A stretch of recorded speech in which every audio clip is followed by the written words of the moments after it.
মোহনবাগানও মেতেছে দলবদলের খেলায়। আগামী মরশুমে যে বেশ কিছু বদল দেখা যাবে তার ইঙ্গিত এখন থেকেই পাওয়া যাচ্ছে।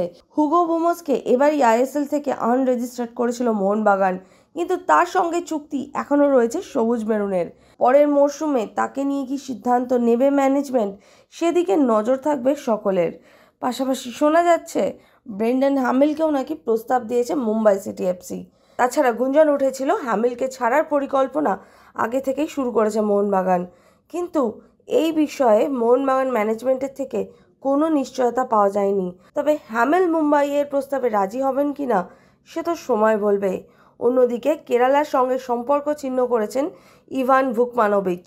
এখন তার জায়গায় নতুন কোচের খোঁজ শুরু করে দিয়েছে কেরালা। শোনা যাচ্ছে কেরালা পরিকল্পনা করছে এবারের সেমিফাইনালের দলগুলো থেকে কোচ বাছাই করার। যদিও 4 কোচের মধ্যে কার ওপর নজর রাখছে তারা, সেটা সময় হলেই জানা যাবে।